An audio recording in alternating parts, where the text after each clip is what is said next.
راديو إيرنا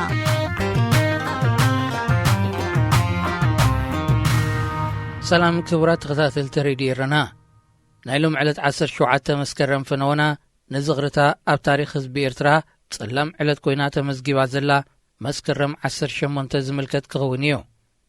ክሳብ ፍጻሜ ምሳና ክጽንሑ ብኽብሪ ንዕድም راديو إيرنا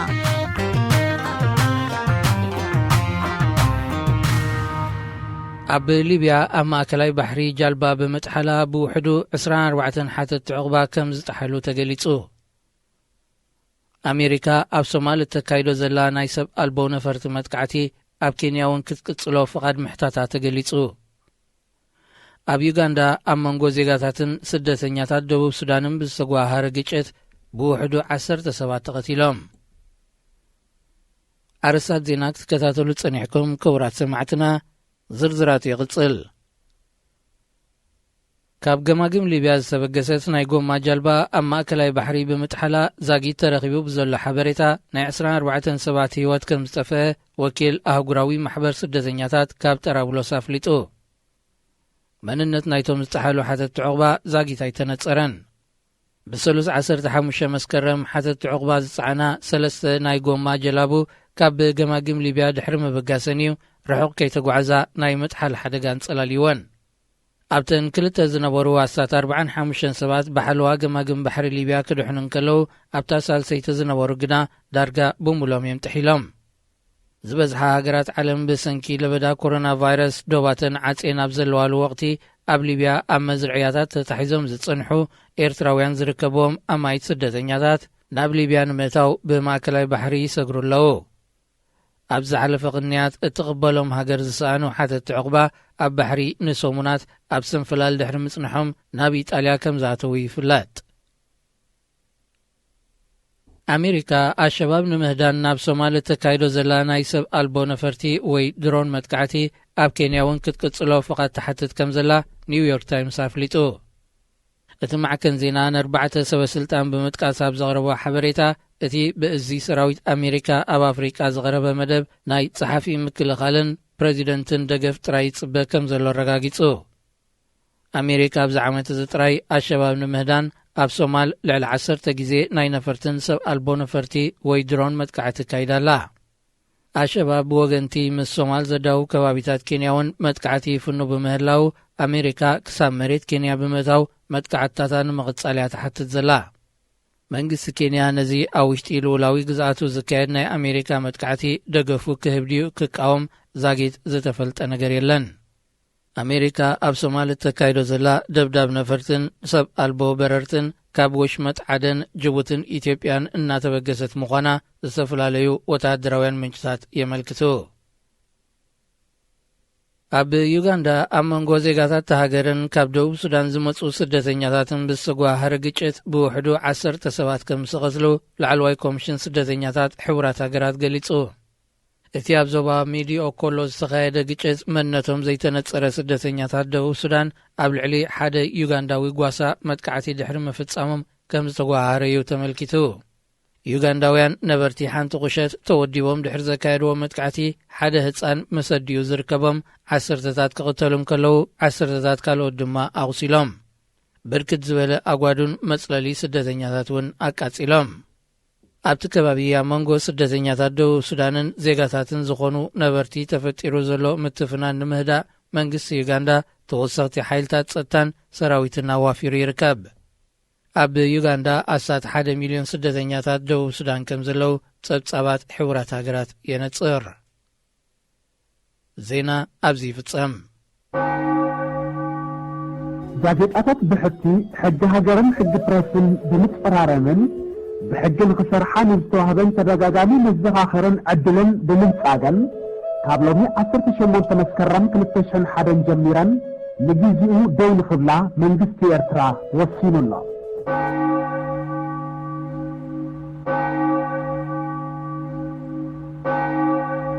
ብኩራት ሕጊ ንሃገርን ዜጋታትን ብሓንሳብን ክዕኑ ብይርጋለም ፍስሓ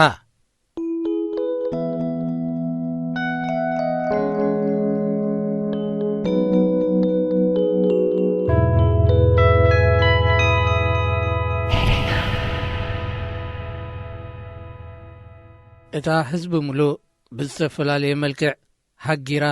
ዓቢሳን ጨውያን እትርከብ ኤርትራ ብቐንዳ ካብ ዓለም እታ ኣመና ዕጹውትን ግልልትን ካብ እትኸውን ዓመታት ሓሊፉሎ። እቲ ንዕንወታት ዝተበገሰ ንገዛእ ርእሱ መንግስቲ ኢሉ ዝሰመየ ይኹን ግን ናይ መንግስቲ ተራ ዘይብሉ ስርዓት ነፍሲ ወከፍ ገዛ ናብ ቤት መሓይር ቀይርዋ ይርከብ። ካብቲ ካብ ኮሮና ንምክልኻል ብዝብል ጉልባብ ኣብ ቤቱ ክሕየር ተፈሪዱ ዘሎ ህዝቢ እቶም ኣበይ ከም ዝኣተዉ ዘይፍለጡ ኣብ ፈቕዶ ተጨውዮም ዘለዉ እሱራት ስለ ዝገዱ ብቓልዕ ግህሰት ሕግን ምዕባስ ድምፂ ዜጋታትን ከምኡውን ምጭዋይን ምስዋርን ብዙሓት ዝተኻየደላ ወርሒ መስከረም 2001 ምኽንያት ብምግባር ንብዙሕ ዓመታት ተቐይዶም ዝርከቡ እሱራት ማይ ስርዋ ክዝክርን ክዝርዝርን እየ። ኣብቲ ቤት ማእሰርቲ ክሳብ ዝነበርኩሉ ግዜ 3 ዓበይቲ ጉጅለታት ነይረን። እዚ ነተን ብጉዳይ ስግረዶብ ዝተኣስራ ጉጅለታት ኣየጠቓልልን። እዘን ጉጅለታት እምበኣር ነፍሲ ወከፈን 20ታትን ልዕሊኡን ቁፅሪ ኣባላት ዝሓቖፋ ነይረን። እታ ሽማግለታት ኣቦታትን ኣዴታትን ዝነበርዋ ብደቂ ኣንስትዮ ዝተዓብለለት ዓባይ ጉጅለ ዳርጋ ናይ መወዳእታ ዝተባህሉ ኣባላታ ኣብ መበል 10 ዓመት ማእሰርቶም ግንቦት 2017 ክልቀቑ ከለዉ ኣሕዋተን ንክልተ ካብተን ኣዴታት ኣበይ ከም ዝኣተዉ ብግልፂ ይፍለጥን። ኣብ ሸላ ቁፅሪ 55 ዓመታት ዝተቐየደ እስጢፋኖስ ናይ ኣእምሮ ጸገም ገይሩ ኣብ ጎደና ወፂኡ። ሃብተ ጽዮን ዝስሙ ፖሊስ ምዛ ጉጅለ ብዝተሓሓዝ ተኣሲሩ ምስኣ ስለ ዘይተለቀግን ን13 ዓመታት ኣእዳዉ ብፌሮ ተኣሲሩ ኣብ ሸላ ይርከብ። ነጋዶ ኣባላት ፖሊስን ጸጥታን ካልኦት መንእስያትን ትጥርንፍ ኣዝያ ዓባይ ጉጅለ ድማ ኣላ። 5 ካብ ኣባላታ ኣብ ክራማት 2011 ተፈቲሖም 4 ዓመት ድሕሪ ምእሳሩ ኣብ ሆስፒታል ሓሊበት ዝዓረፈ ኮሎኔል ገብረ እግዚኣብሔር ገብረ ሚካኤል ወዲ ገሬ ኣባል ዛ ጉጅለ ነይሩ። ሓደ ካብቶም ቀዲሞም ዝተፈትሑ ድማ 2014 ደጊሙ ተኣሲሩ ኣብ ማይ ስርዋ ይርከብ። ሳልሰይቲ እታ ኣነ ዝነበርክዋ እንዳ ዜና ብዝብል ስም ትጽዋዕ ዝነበረት 26 ኣባላታ ኣብ 2 እብረ ዝወፃና ጉጅለያ ብጉዳይ ስግረዶብ ዝተታሕዙ ካብ መወዳእታ 2009 ዝያዳ ድማ ድሕሪ 2010 ዝተኣስሩ ብጉጅለን ብውልቅን ኣዝዮም ብዙሓት እሱራት ኣብዚ መዓስከር ኣለዉ። ገለ ካብዚኣቶም ድሒሮም ናብ ዓላን ዓዲ ኣበይቶን ተወሲዶም ገና ኣብ ተመሳሳሊ ህይወት ዘለዉ እዮም። ኣብታ ንሓደ ሰብ እውን ዘይእኽልቲ 2 ብ2 ሜትሮ ዝኾነት ሸላ ክሳብ 3 ሰባት ተዓፂኦም ምህላዎም ሰሚዕ ኣለኹ። ከመይ ይነብሩ ምህላዎም ክስእሎ ይኸብደኒ። ንገለ ካብቶም ገጽ ቤት ፍርዲ ከይረኣዩ ወግዓዊ ክሲ ከይተመስረተሎም ልዕሊ 12 ዓመታት ኣብ ቤት ማእሰርቲ ማይ ስርዋ ተሓይሮም ብዝተፈላለዩ ሕማማትን ስንክልናን ዘሳቐዩ ዘለዉ እሱራት እምበኣር ሓደ ኮሎኔል ሰሎሞን ብርሃነ ምምሕዳርን ፋይናንስን ፖሊስ ኤርትራ ነበር። 2 ኮሎኔል ኣስመሮም ገብረ ወልዲ ወዲ ገረ ወልዲ ሓላፊ ምክልኻል ገበን ነበር። ሳልሳይ ኮሎኔል ጎይቶኦም ገብረ ስላሴ ወዲ በኺት ሓላፊ ገበን መርመራ ነበር። 4 ሌተናል ኮሎኔል ኢሳያስ ዮሴፍ ወዲ ዮሴፍ። 5 ሜጀር ተስፋልደት ኢያሱ። 6 ሜጀር ፍረዝጋ ሃብታይ። 7 ተለንተ ተኪኤ ገብሪ ህይወት። 8 ተስፋ ዓለም መንግስቲ ኣብ ነጋዳይ። 9 ዘርኢ ጋብር ገብሪ ህይወት ነጋዳይ። 10 ቦኽረ መብራህቱ ነጋዳይ። መበል 11 ኢንጂነር ዳዊት ሃብተ ማርያም። 12 ጆሜትራ ማቴዎስ ሃብተ ማርያም። 13 ሜጀር ጎይቶኦም ኣርኣያ ወዲ ቢኒ 2011 ተፈቲሑ 2014 ደጊሙ ዝተኣስረ 14 ሃብተ ጽዮን ገብረ ሚካኤል ኣባል ፖሊስ ኮይኑ ካብታ ሽማግለታት ኣቦታትን ኣዴታትን ዝነበርዋ ጉጅለ ዝተረፈ 15 ሓጎስ ሳበራ 2008 ካብ ግብፂ ከም ዝምለሱ ካብ ዝተገብሩ ኮይኑ ካብ መማጽእቱ ተጨውዩ ናብ ማይ ስርዋ ዝተወስደ እዞም ዜጋታት ዳርጋ ኩሎም ኣብ ዘንስዕባ ዋርሕ 13 ዓመቶም ክመልኡ እዮም እዚኦም እቶም ዝገደሙ እሱራት ናይቲ መዓስከር ክኾኑ እንከለዉ ንሶም ጥራይ ዘይምዃኖም ግን ብጓሂ ዝዝክሮ እዩ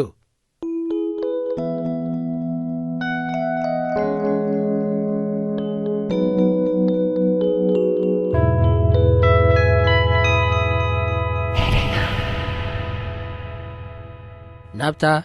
ኩነታት ጥዕንኦም ምክትታል የድልዮ እዩ ተባሂሉ ብሓካይ ማይ ስርዋ ዝተኣምነሎም እሱራት ዝድቅሱላ ክሊኒክ ተቐይረ ነይረ ካብ ስድራ ቤት ዝተላእከ ዘናቢል ሕክምና ዝኸዱ እሱራት ዝሓዛ መካይን ካብ ፋዱስ ክሳብ ሰዓት 2 ዝድሃያ ካብ ዝወፃኢ ድምፂ መኪና ምስማዕ ግን ኣቓልቦ ኩልና ይዝስሕብ መምፃ መርመርቲ ሓደስቲ እሱራት ምናልባት ከዓ መውፃእ ናይ ገለ ዕድለኛታት ክኸውን ስለ ዝኽእል ተጣቢብና ናብ ኣንፈት እንዳ መርመርቲ ምቁማት ድማ ኣይተርፍን ሰላም መሳርሕቲ ተኣሲሮም ኣለዉ ትፈልጥዮ ሰብ ኣይሰኣንን እዩ ነዞም ዋርዲ ሓተት እዮም ኢለያ ንመዳቕስተይ ሓደስቲ እሱራት መምፅኦም ምስ ፈለጥኩ ስራሕና ከመይ ፈሊጥኪ ሓቲታትኒ እሱራት መፅኦም ኣለዉ መብዛሕትኦም ፓይሎት እዮም ይብልዎም ኣለዉ ካብ ሓደ ኣባል የሰሚዕ እያ ናይ ልቢ ኽዲኺ ንድሙቕን ዓሚቕን ሰሓቕ ኣኸቲላ ሓተተትኒ ሓቀየ ዘረባይ ከሰንብዳን እናተጸበኹ ምስ ሓቓ መዲ ንገር ፈጠረለይ ፓይሎት መንድዮም ፓይሎት ኮስገርቲ እዮም ሰሓቓ ኸጺላ ፈለማ ገሪሙኒ ኣስገርቲ ፓይሎት ተባሂሎም ከም ዝጽውዑ በኹሪ እዝነዩ ጸኒሐ ሓቢረ ያሰሓቕኩ ምስ ሰላም ኣብ መርመራ በባትር ምስ ሰንከልና ክንተሓጋገዝ ተባሂሉ እዩ ኣብ ሓንቲ ክፍሊ ኮይንና ብዙሕ ግዜ ከዓ ክወድቕ እንከለኹ ኣተሲኣትኒ ክደክም እንከላውን ተደጊፋትንያ ቅኒ ኢሉ ኣብ ዕራርቦ እሱር ዝሓዘት መኪና መፅያ ቢንያም ወዲ ሴዳው ተባሂሉ ዝጽዋዕ ኣባል ቤት ጽሕፈት ዓዲ ኣበይተ እዩ ኣማዕዲና ጥራሕ እግሩ ድዩ ወይስ ኣእዳዊኡ ብፌሮ ተኣሲሩ ዘሎ ከነለሊ እናፈተና ናብ ሸነኽ ኮንተይነር ተወሲዱ ንከባቢ 8 ዋርሕ ድማ ተኣሲሩ ንገለ ካብቶም ብጉጅለ 7 ዝፍለጡ እሱራት ደረቕ ምግቢ ማለት ጥሕኒ ጸባ ተምሪ ዝኣመሰለ ከኣትዎም ስለ ዘፍቀደ ወይ ሸለል ስለ ዝበለ ምዃኑ ሰማዕና እቶም እሱራት እውን ብጽዑቕ ተፈቲሾም ኣብ ኢዶም ዝጸንሐ ደረቕ ምግቢ ከም ዝተሓድጉን ብኸመይ ከም ዝመጾም ብምሕታትን ከም ዝተኸላበቱን ብመገዲ ኣባላት ፈሊጥና ግንቦት 2010 ኣብ ቤት ማእሰርቲ ማይ ስርዋ ስርሒት ፕሪዝን ብሬክ ምስ ኣጋጠመ ነቶም ከየምልጡ የስጉኡ እዮም ኢሎም ዝሓስብዎም እሱራት ካብ ኮንተይነር ናብ ሸላም ጺሞም ሽዑ ድማየ ነዞም ንዓመታት ካብ ኢዶም ፌሮ ዘይተፈልዮም መንእሰያት ክሪኦምን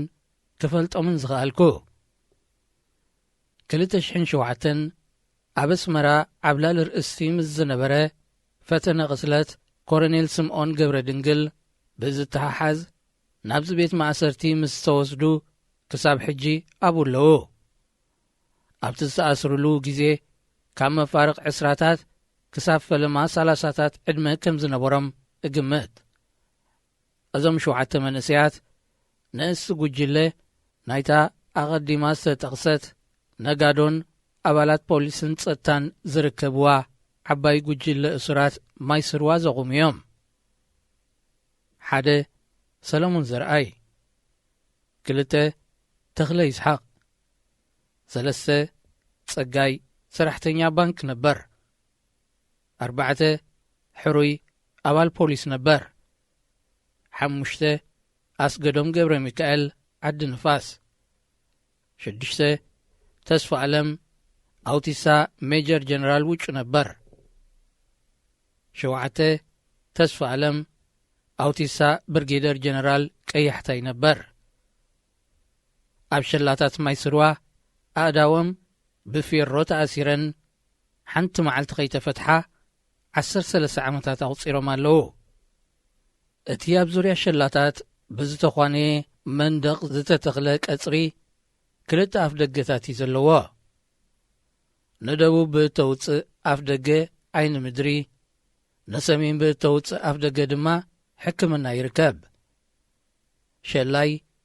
ሸላ ቁፅሪ 22 ድማ ኣብ ጥቓዛ ናብ ሕክምና ተውፅእ ኣፍ ደገ እያ ዝነበረት። በዚ ምኽንያት መን ተጸሊእዎ፣ መን ሒሽዎ፣ መን ከይዱ፣ መን ተመሊሱ ምክትታል ሓደ ካብ መዓልታዊ ናይ መዘናግዕን መሕለፊ ግዜን ንጥፈታት ኣይነበረ። እዞም መንእሰያት ኣመና ተጠራዕቲ ይነበሩን። ገሊኦምን ሳሕትን ከኣዮም ናብታ ሕክምና ክሓልፉ ዝርኦም ዝነበርኩ። ንዝለዓለ ሕክምና ናብ ሓሊበት ኮነ ኦሮታ ከይዶም ክረኣዩ ግን ኣጋጢሞምን ይፈልጡን። ኣብታ ክንዲ ዓራት ዝስፍሓታ ክንዲ ቁመት ሰብ ዝልዕለታ ሸላ ንኽንዲ ዓመታት ብዘይ ሕጋዊ ፍርዲ ኣእዳዎም ብፌሮ ተኣሲሩ ብዘይ ሕክምናዊ ኣገልግሎት ብዘይ ጥዑይን እኹልን ቀረብ መግቢ ክነብሩስ ክሳብ ክንደይ ከም ዝኸብድ ክሳብ ክንደይ ከም ዝምርር ንምግማት ነብስና ንደቓይቕ ኣቦጦ ምእቲና ምሕሳብ ጥራይ ኣኻል እዩ። ዝኾነ ነገር ካብ ስድራ ቤት ክመጽኦም ስለ ዘይፍቀዶም ነቲ ኣፍንጫኻ ዓቢስካ ናብ ኣፍካ ክተብጽሖ ዘለካ ኣስካሕካሐ መግብት ቤት ማእሰርቲ ብዘይ ለውጢ ንዓመታት ክምገብዎ ይግድዱ። ሽሉ ኣብቲ ማዓስከር ዝነበረት እንኮ ኸልቢ ሽሉ ናይ እስራት መግቢ ኣይትበልዕን እያ፣ ቅርብ ኣይትብሎን እያ እናተባህለ ዝዝረበሉ መግቢ ቤት ማእሰርቲ ማይ ስርዋ።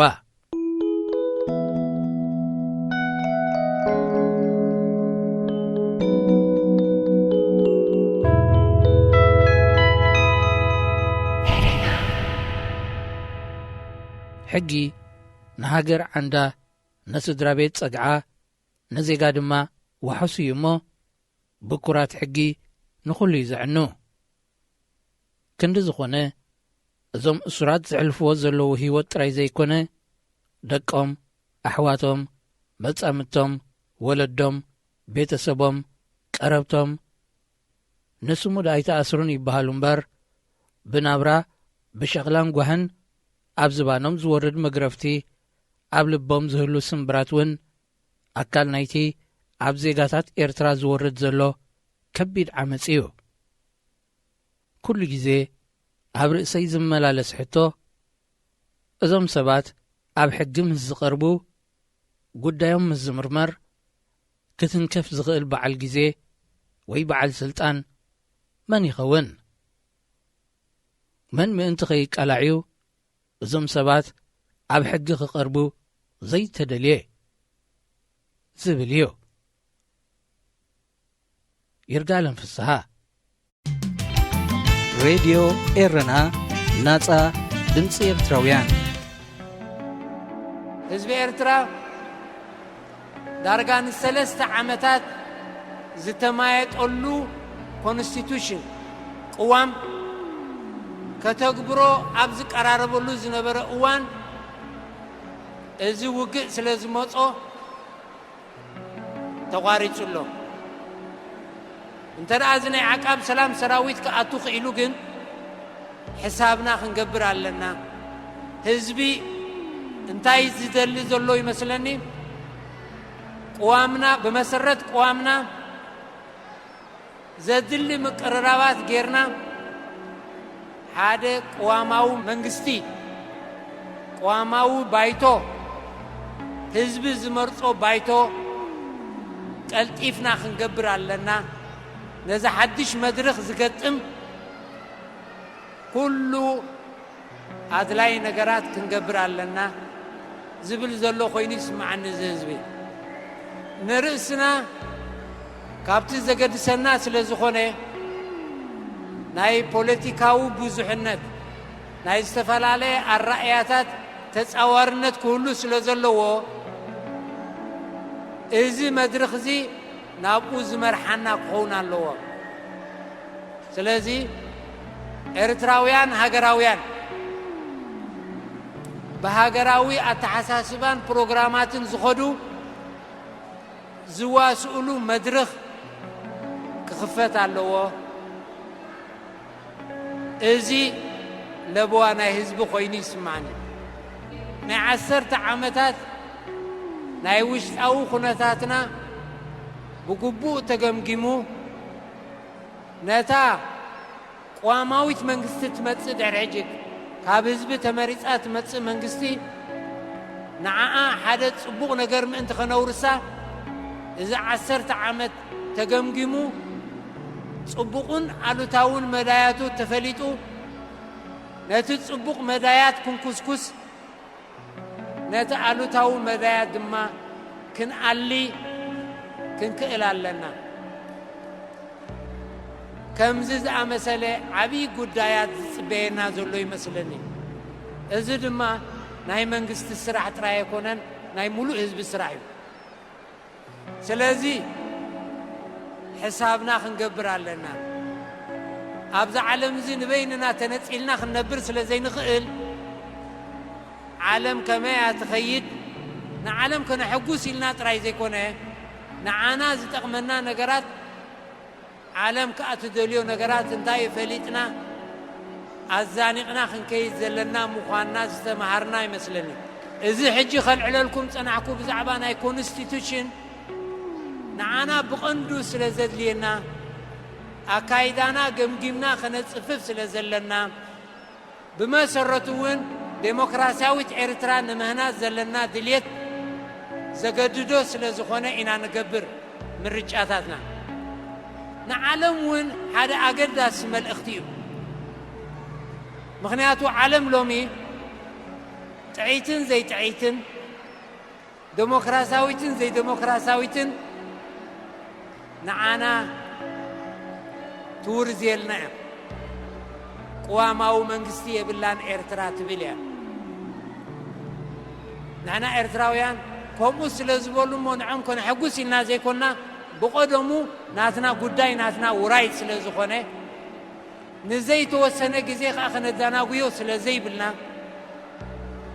ناي حزبي تساتفو ام محدارو ام منغستو كنرغاغت سلزلنا ناتنا قداي يو كونغوبرو اينا بخومو بمقبارنا كن نعلم دما ملأخت خنا محلال فلاينا إذا ملأخت زد ما نمثلنا خمسة محايشو أي تراتر إيرو مخانكم بري مكالا خلا أردي مدحانكي يا هاجر كابورات سلائي كم يكتشكينكي جاكن نختكي محير تكون نزول فتحي نسوم غازتين هذات زنادو حقي أسم تبعات تطلبوا لوتي كي قتل تسكفو زقني يقفعي كي نسحد سقوه اتحديد عركي كما يشكيكي نزم كلهم كتوحدي ملسوا العجز يأكل تغفاء دهيك هذه إذا سمع من سلام شلالك بلي أستبهل دقيب عجل لي بليون نزجكان سرعات أحواتو زبلع مثل سلطان بدك وزعنقل كم دمو جكان نعخذ حتى بزح سعيرو بدما جمالي أول تاريخ كدم تيسو شمكي أتكينو أبشر حوزعو حجس من يسلو جزيكون هو يأكل بابلي سمعنا عرايرو ويس عجيبو كهلم سعد أبيتو أنا حسن أنا بئس نمقبات شكاني كتل حقيان وعاء أبقى مخته نمحكاك فتحي ألم دك إرك نعدا إفالكن سمعنا حجس ساعة حلفو عزيو خيمسي فتحيهم بعلغي بنت سيوت موضوع يغرغ نباها هالكي حلف عغن كي معرر تقيم حاد نزل الرس زحلف حلف كان معلوم نغرمي انبر قبار كفو عبيك غيدكس نعو علينا نقدمي نقسقس السخولات سلئي كابسورو بونكرنا نباها يولو نتحاوط نحنا سبحان راديو إرنا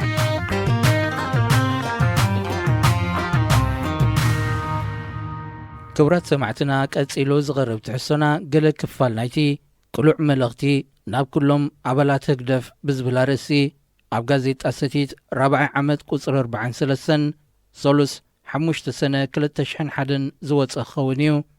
سنة مكتتال زم الاختزي تصاوعيت نمعراي تصاوعيت نسلامون ديمقراسيون زته تصاوعيت نمحيالن مدلدالن تصاوعيت نحدنت تصاوعيت نجزعة حقن سرعة فتحنيو بسلامون حقاون مقدن أقبابن سروع جيزيو سلزحلفن تفتيرو زلو شجر نمفتاح أخيبان ديمقراسيون للزبن اتزبلت مقدس لزخونن بريزيدنتي سياسة فوركي كما بومبر ماكلاين هاجراون بايتوتات عقباتات ماكلاين هاجراون بايتوتات كتصوع فيرمانان بيرنا كلتا جيزي حتيتنا أونتاو ملسي زي رغبنا حلفتي نزق العملغتي ناب كلهم أبلات قدف كنسدد مريصنا لنا نحنا مبزحتنا نلعلي 4 زمن زتقادلنا بزحت كبانا أبستفرا لي أوان أبزل على حلفنت زسرحنا صورة إرترا زحلفو مرير تمكرو زرعنان مسزبنا بحوار زسقرنان حجغا أبلات ماكلاي بايتون حقاقا أكال هقدف هقراو بايتو حقاقي أكال منقسن كوينا نقنبارن منقسن هزبن نقلقل زلناينا هاقرنا كل 5 فلطو أبقلولاو تركب أزغلولاو زي كابناي قنبارن منقسن دخمت كابناي تسألا ورارن زمت أكلولاو يو علامنا غا ناي قنبارن منقسن دخمات تفويسو هزبي أبا قدسي هاقراوي قدات نغزتن أبوساني نغساتفن إيرترا كابزك الولاو نغتوات بسلامون حقاون مقدي ديمقراسيوي مسققار ناب حق إنيا قواموي سرعات نغرقاقات نحوارخا سلام ديمقراسن فتحن رهوان زسفنا رقيت هاقر نغتكون وحسن نتات من صافيو أبكون النت إيرترا مسرح ديمقراسيوي مسققارن متكال ديمقراسيوي قواموي سرعاتن وحسم انتي كخون مرققاتن مدلدالن وشتاوي ديمقراسياو السرارحة هقدف وسانيو ملختنان علامانان كا ازت رحنيو بسبلة اتي قلع ملختي تمكرو هزباو قنبار حارنت إيرترا كاب 1970 أتحيزو يقلت كتسيلو نوسانيتات هزباو قنبار حارنت إيرترا دحار هقدف دحر ناتسنت كرم رفرندم دحري رفرندم بمبال نقولو زنبرو علاماتاتن مدباتن بزرزر دحر مقلات دحر زقلو السانيتات انتاي تقيرو عب تحت زبلا رأسي كساب حجي ماكلاي بايتو نسرحو زسالتا كوميتيتات يبولون وشتاو حقتات كا اي حانسسن سرع اخيباتات فتسامي بيت صحفتن ابو ورحز قبا ماكلاي بايتو عب 4 ورحز قبا اي تخايدن ناي فتسامي بيت صحفت كاب 1994 كساب زلنا يجيزي 84 مدب ركبات ككايد زنبرو 10 حدث راح تخايدو 73 ككايدو زنبرم أخيباتات أي تقبرون 86 نتبت 900 كي تخايدة تريفو مالتيو أوشت ناي ويانا ناي 3 عامتات كوينات ماكلاي بايتو كابز قبا 9 أخيباتات كلتا جزيت راي نساتن كا أو كلتا شح تخايدن ኣብ መንጎ ኣኼባታት ፈጻሚ ቤት ጽሕፈትን ማእከላይ ባይቶን ንኹሉ ነገር ዝውስን ኣቦ ወንበር ስለ ዝኾነ በይኑ ገባርን ሓዳግን ኮይኑ ኣሉታዊ ሳዕቤኑ ኸዓ ኣብ ድኽመት መኸተና ንወራር ወያነ ተጋሂዱ ግሉጽነት ተሓታትነት ዴሞክራስያዊ ሰራርሓን ኣሳታፊ መስርሕ ውሳኔን ተሪፎም ካብቶም ናሕርነታዊ ቃልስና ንምዕዋት ዝሓገዙ ረቑሒታት ግሉጽነት ተሓታትነትን ኣሳታፍነትን ኣገባብ ኣሰራርሓ በብቕሩብ እናተረፈ ኣብ ኣካይዳ ግንባርን መንግስትን ድኻማት እናገደዱ ኣብ ተነቀፍቲ እዋናት ከይተረፈውን ምግላል እናተራየ ብምኻዱ እምነት ናይ ህዝቢ ናብ ውድብ ናይ መሰረታትን ካድረታትን ውድብ ናብ መሪሕነት ናይ መሪሕነት ድማ ናብ ኣቦ ወንበር ተተናኺፉን ተጓዲሉን ብቕዋም ህግደፍ መሰረት ማእከላይ ቤት ጽሕፈት ህዝባዊ ግንባር ንዴሞክራስን ፍትሕን ምምሕደራዊ ስራሓት ግንባር ዝከታተል ናጻ ህላወን ንጥፈታትን ግንባር ዝረጋግጽ ሓፈሻዊ ፖሊሲን መደባትን ካብ ማእከላይ ባይቶን ፈጻሚት ቤት ጽሕፈትን ዝቕበልን ብመገዲ ጸሓፊኡ ንዓኣቶም ተሓታትን ክኸውን ይግብኦ እንተኾነ ግን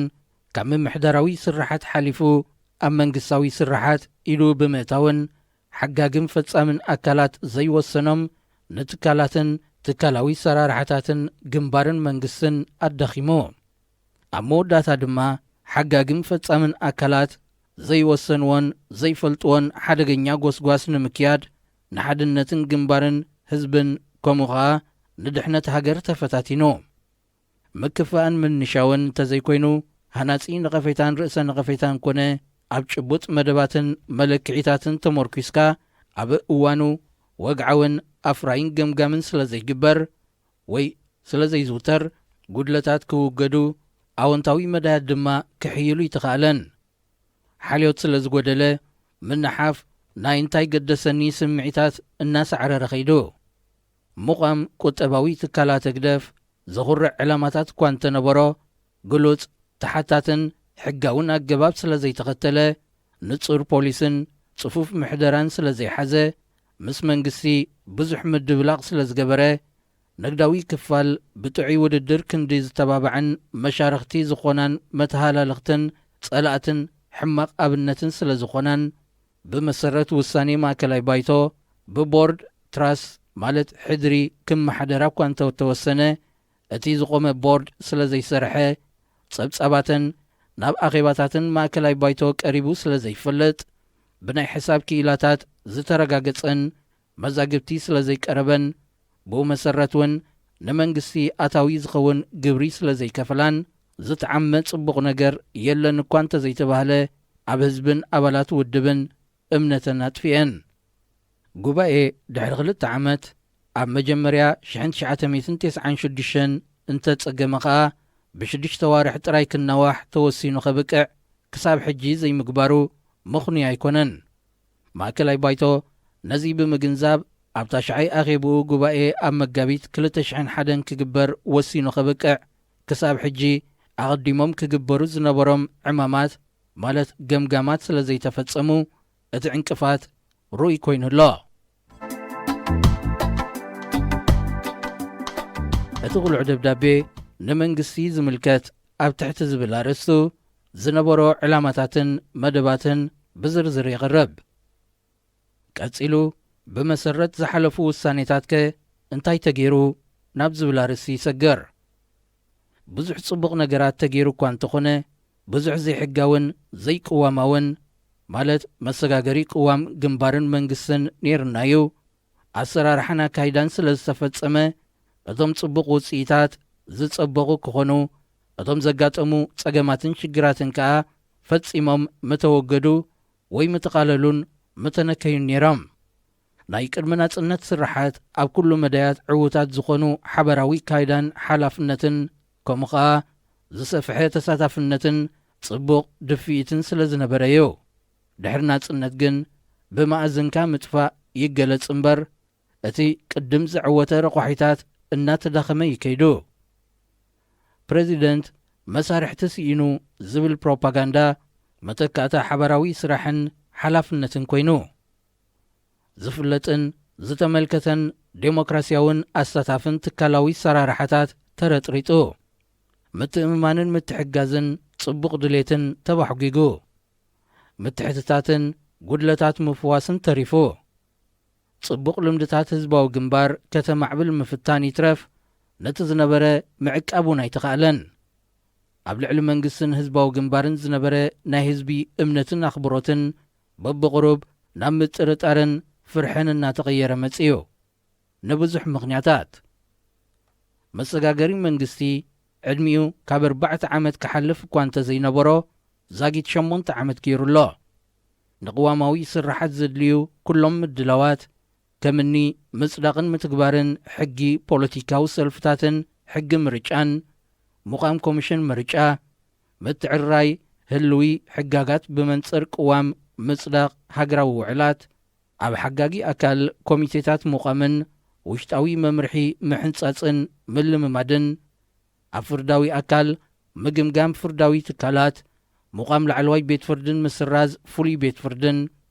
ምስንዳ ሃገራዊ ባይቶን ኣብ ኣብያተ ጽሕፈቱ ዘድሊ ትሕተ ቅርጽን ወዘተ ገና ኣይተተግበረን ኣሎ ጥራሕ ዘይኮነ ኮነ ኢልካ ምድንጎያት እውን ይግበረሉ ኣሎ ሓጋግን ፈጻምን ፈራድን ኣካላት መንግስቲ ኣብ ሓድሕዱ ዝቈጻጸርን ዝመዛዘንን ከም ዝኸውን ኣይተገብረን ሃገራዊ ባይቶ ኮሚቴታትን ውሽጣዊ መምርሒ ስራሕን የብሉን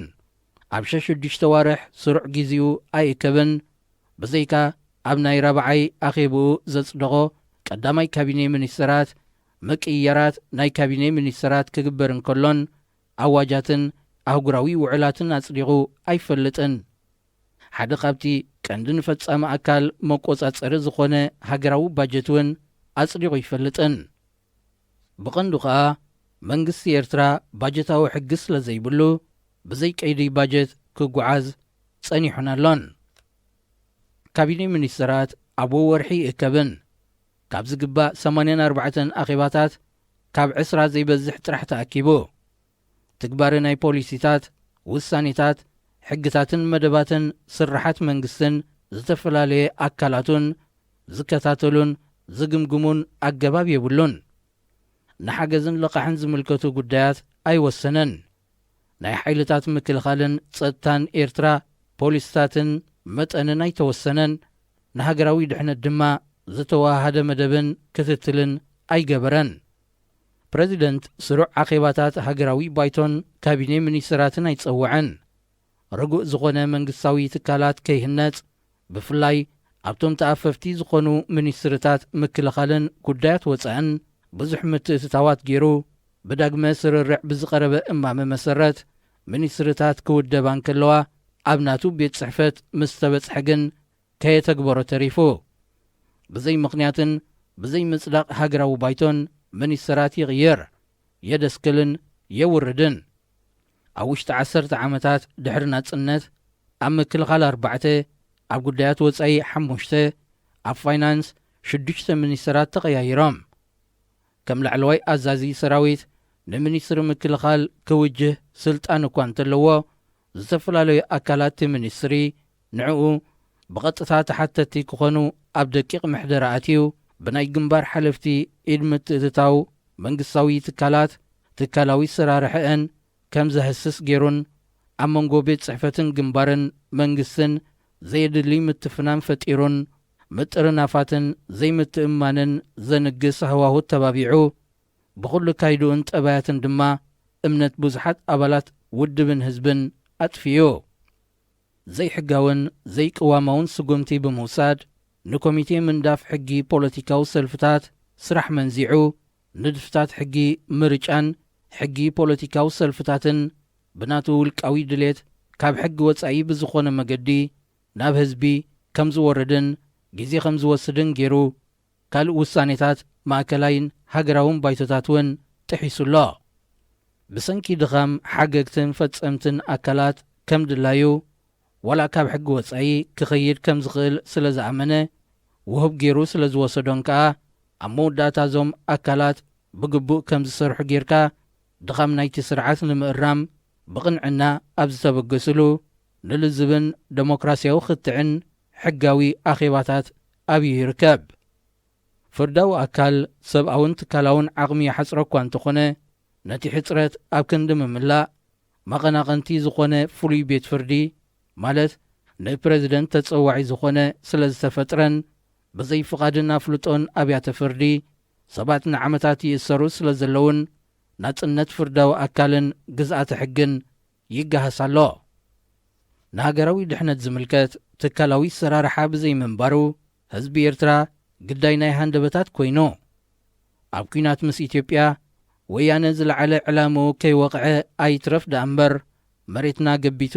ኣብ ልዕሊ ቁጠባናን መነባብሮ ህዝብናን ብፍላይ ከዓ ኣብ ልዕሊ ህዝብና ዓብን ንመጻኢ ስምብራት ዝገድፍ ሽግርን ኣኸቲሉልናዮ። ኣብ ኣካይዳና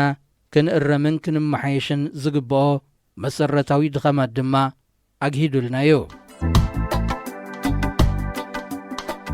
ኣብ ምንታይ ዓይነት ቅልውላው ንርከብ? እንታይ ይቕልውላው? እቲ ሽግር ፕረዚደንት ዘይሕጋውን ዘይቅዋማውን ኣሰራርሓ ሒዙ ኣሳታፊ ዝኾነ ኣገባብ ስለ ዘይተኸተለን ሓገግትን ፈጸምትን ኣካላት ብግቡእ ስለ ዘይሰርሑን ስለ ዘይተቖጻጸሩን ዝመጸ እዩ። ሓፋሽ ኣባላት ግንባርን ህዝብን ኣብ ልዕሊ መሪሕነትን ውድብን እምነት ኣጉዲሉ። እዚ ተርእዮ እዚ ካብ ነዊሕ ግዜ እናተዋህለለ ዝመጽእ ኮይኑ ውፅኢት ኩናት ምስ ወያነ ስለ ዘይዕገበን ሕማቕ ሳዕቤን ስለ ዝኸተለን ክጐልሕ ክኢሉ ግሉጽ ተሓታስነት ዘለዎ ትካላውን ሕጋውን ኣሰራርሓ ክህሉ ወይ ክሕይል ካይድለ ኣሎ። ዝሓለፈ ተመክሮ ብወዳዓዊ መገዲ ተገምጊሙ ድኽመታት ኣለሌኻ ክፍወሱን ካብቲ ገምጋም ብዝርከብ ምህሮ ዘይሕጋዊ ኣካይዳ ተሪፉ ትካላውን ፍትሓውን ኣሰራርሓ ክምዕብልን እምነት ዝሓድረሉ ኩነታት ክፍጠርን ይሕተት ኣሎ። ሓደ ወገን ሰብኣውን ዴሞክራስያውን መሰላት ዜጋታት ይረጋገጹ ከምቲ ኣመኸተ ንልኡላውነት ሃገር ዝተረእየ ሕጂ እውን ብሰፊሕ ተሳትፎ ኣባላት ውድብን ሓፋሽ ህዝብን ዝሓለፈ ተመክሮ ይገምገም። ግንባርን መንግስትን ንዝኣመነሎም ዕላማታት ንምትግባር ቅዋማዊ ስርዓት ንምትካል ውሕስነት ዝኾኑ ጭቡጣት ስጉምታት ይወሰዱ። ቅዋማዊ መንግስቲ ብነፃን ርትዓውን ምርጫ ህዝቢ ይተኸል። ኣብ ውሽጢ ውድብን መንግስትን ዝረኣዩ ፍልልያት ብሰላማውን ዴሞክራስያውን ሕጋውን መገዲ ይፈትሑን ይብል። እቲ ካልእ ወገን ምቹእ ኩነታት ስለ ዘይተፈጥረን ሓደጋ ናይ ትሕቲ ሃገራውነት ስለ ዘሎን እቲ ዝኣመንናሉ ዕላማታት ሕጂ ክትግበር ኣይከኣልን እዩ ዝብል። ጸላኢ ከይምዝምዞም ኣብ ውድብን መንግስትን ምምቕቓል ከይመጽእ ብዝብል ምኽኒት ክፉት ገምጋማዊ ዘተ ክካየድ ይቃወም። ዝኾነ ይኹን ናይ ምእራም ተበግሶ ከም ጸረ ውድብን ጸረ ሓድነትን ኣምሲሉ የቐርበን ማዕረ ማዕረ ናይቶም ጸላእቲ ኣጀንዳ ክሰርዖ ይፍትንን ናይ ኩሉ ሕጋዊ ኣገባባትን መድረኻትን ኣፍ ደገ ዓጺው ክትግበሩ ዝግብኦም ውሳኔታት ከም ዝውንዘፉን ጉባኤ ግንባርን ሃገራዊ ምርጫን ብዘይ ናይ ህዝቢ ብቑዕ ምቅርራባት ንዝጸንሐን ኣካይዳ ከም ዝዘርጉን ክገብር ይጽዕር። ዝኾነ ዕቱብ ርእቶታትን ተቃውሞታትን ከይመጽእ ኸዓ ፍርሕን ራዕድን ከም ዝሰፍን ገይሩ ዘይሕጋውን ዘይዴሞክራስያውን ስጉምቲ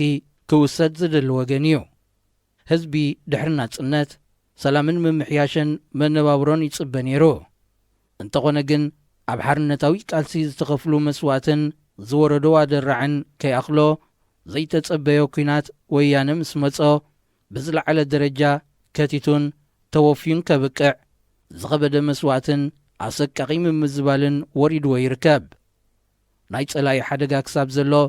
ህዝቢ ልቢ ዕብዩ ብዛዕባ ዝተረእይዎ ድኻማት መንግስቲ ክሳብ ቀረባ ግዜ ዓዊሉ ክዛረብን ክሓትትን እኳ ከይመረጸን ተጸንሐ መንግስቲ ግን ኣራሚ ስጉምታት ኣብ ክንዲ ምውሳድ ጉድለታት ንምሽፋንን ማኣረምታታትን ንምዕፋንን ናይ ተሃዲድን ራዕድን ኩነታት ፈጢሩ ስለ ዘሎ ህዝቢ ሻቕለቱ ክገልጽን ክዛረብን ጀሚሩሎ። እቲ ቅልውላው ብኸመይ ይፍታሕ? ፕረዚደንት ብሕግን ብቕዋምን መሰረት ክሰርሕ ፍቓደኛ ምስ ዝኸውን ሓገግትን ፈጸምትን ኣካላት ስልጣኖምን ስርሖምን ብግቡእ ምስ ዘተግብሩን ምቹእ ኩነታት ክፍጠር ይከኣል።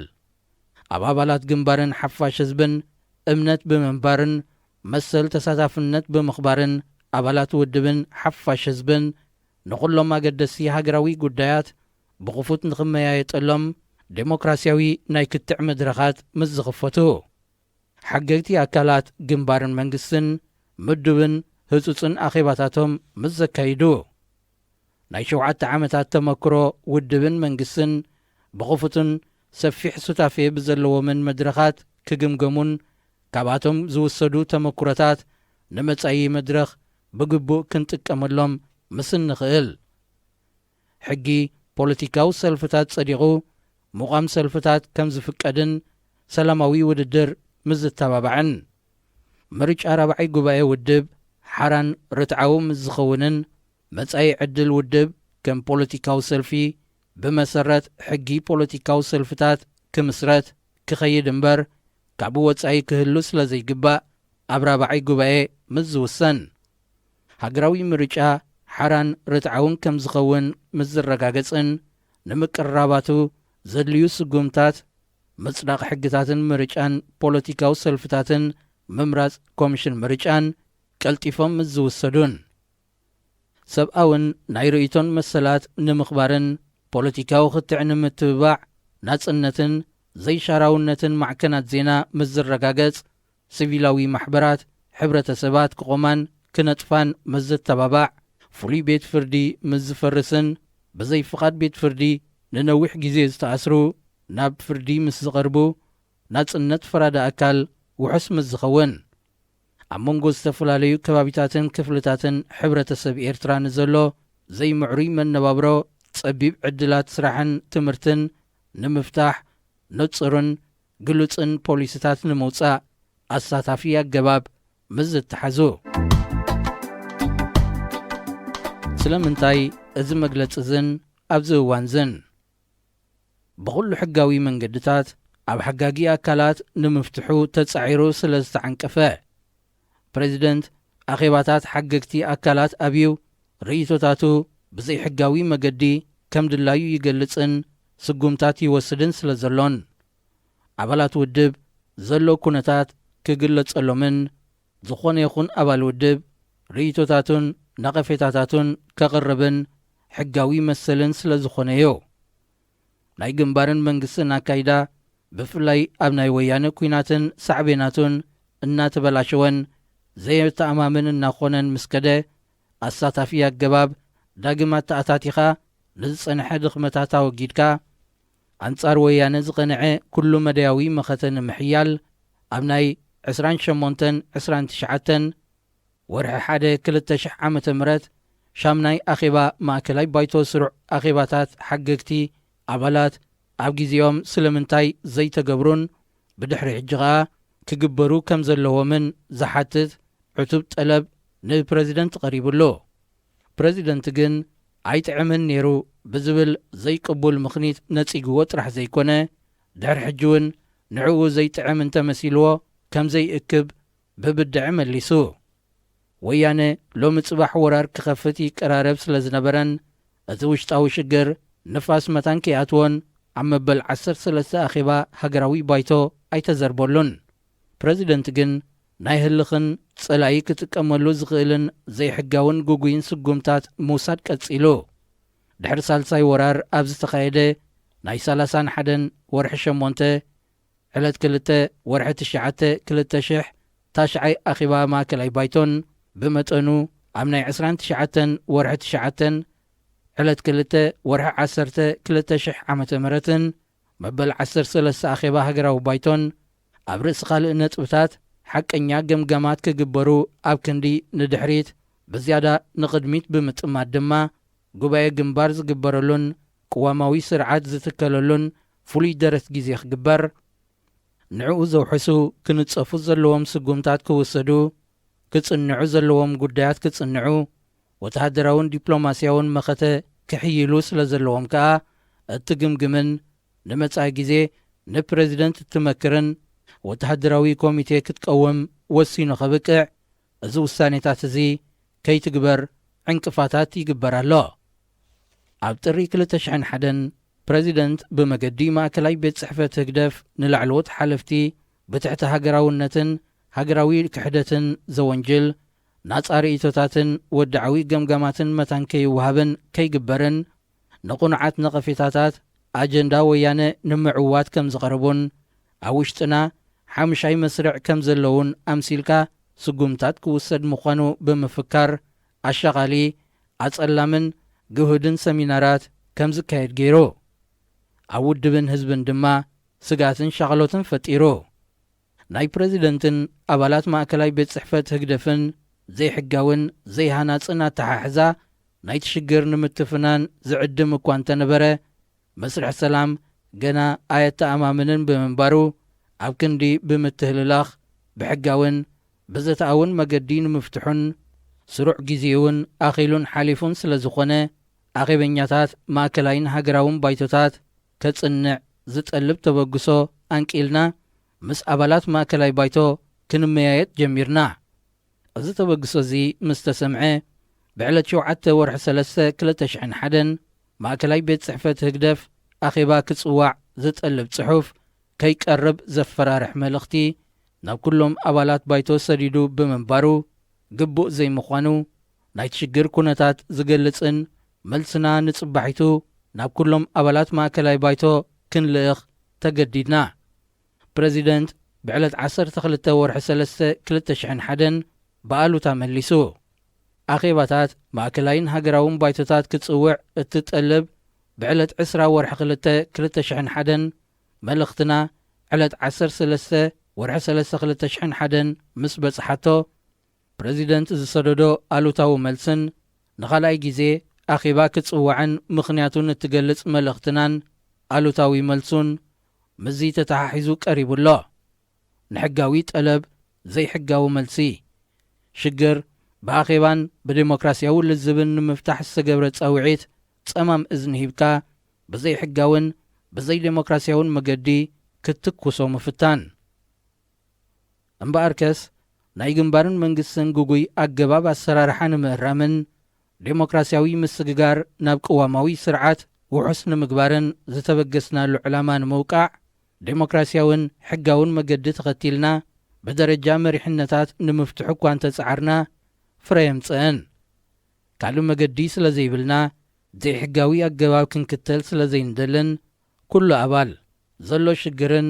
ናይ ፍታሑ ርእይቶታትናን ክፈልጥ መሰል ስለ ዘለዎ ንልዝብን ዴሞክራሲ ፍታሕን ናይቲ ሽግር ኣፍልጦ ክህልዎ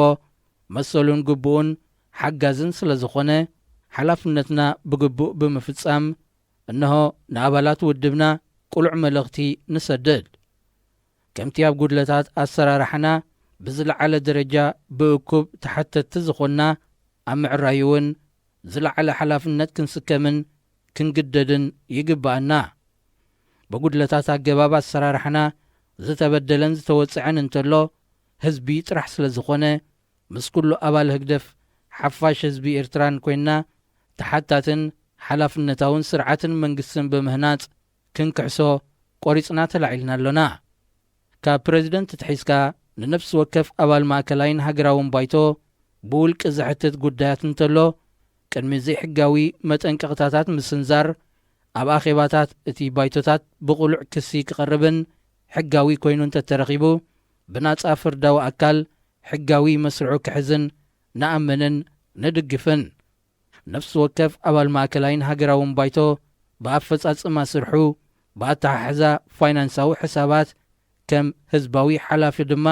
ብስነ ምግባራዊ ካየዱ ክሕተት ስለ ዘለዎ ህዝቢ ዝሳተፎ ሓደ ናጻ ኣካል ቆይሙ ነፍሲ ወከፍ ኣባል ክምርምር ንጽውዕ ሕጂ እውን እንተኾነ በዚ ዝጸናሐና ካይዳን ተቐጺልና ቁልጡፍ ኣራሚ ስጉምትን ተዘይተወሲዱ ሕማቕ ሳዕቤን ክህልዎ ከም ዝኽእል ካብ ናይ ዝሓለፉ 10 ዓመታት ናይ ድሕሪ ናጽነት ተመክሮና ክግመት ዘይከኣል ኣይኮነን ድሕነትና ተተንኪፉ ውሽጣዊ ኩነታትና ተዳኺሙ ግዳይ ናይ ዝኾነ ናይ ግዳም ሓይልታት መታን ከይንኸውን ብሓባር ንዘትየሉ ጉዳይ ሃገር ስለ ዝኾነ እዚ ኹሉ ኒሒን ሓቦን ክኢላዊ ሃገራዊ ኤርትራዊ ዓቕምን እጃሙ ከበርክት ዕድል ይወሃቦ ናጽነትና ርኢና ከይንስእንን ሃገርና ወላድ መኻን ከይትኸውንን ካብዚ ዝሓለፈ ምስ ወያነ ዘጋጠመና ኩነታት ግብራዊ ትምህርቲ ንውሰድ ግዜ ይኸይድ ኣሎ ጸላእትና ድማ ኣእዳዎም ኣጣሚሮም ኣይክጽበዩናን እዮም ስርዓት ሕጊ ንምንጋስ ቅዱስ ዕላማታትን መትከላትን ምትግባርን ሃገራዊ ቅዋምን ብግብሪ ከም ዝስርሓሉ ንምግባርን ኩሉ ሕጋውን ዴሞክራሲያውን መገዲ ተኸቲልና ቃልስና ክንቅጽል ኢና ነዚ ዕላማ እዚ ንምዕዋት እንተዘይኮይኑ ካልእ ድሌትን ጥሙሕን ወይ ኣምቢሽን የብልናን በዚ ኣጋጣሚ ድማ ንኩሎም ኣባላት ግንባርን ህዝብን ቁሉዕ ንዝበልዎ ዕላማን ኣገባብን ብምድጋፍ ብሕጋውን ዴሞክራሲያውን መገዲ ርእይቶታቶም ክውን ንምግባር ክጽዕሩ ንጽውዕ እዚ ሬድዮ ኤረና ድምፂ ራድዮ ኤረና እዩ ክቡራት ሰማዕትና እዚ ክትከታተልዎ ዝጽናሕኩም ኣብ ጋዜጣ ሰቴት 4ይ ዓመት ቁጽሪ 43 ሰሉስ 5 ሰነ 2001 ዝቐረበ ገለ ክፋል ናይቲ ቁሉዕ መልእኽቲ ናብ ኩሎም ኣባላት ህግደፍ ብዝብል ኣርእስቲ ብጉጅለ 15 ዝተጻሕፈ እዩ ነይሩ ሬድዮ ኤረና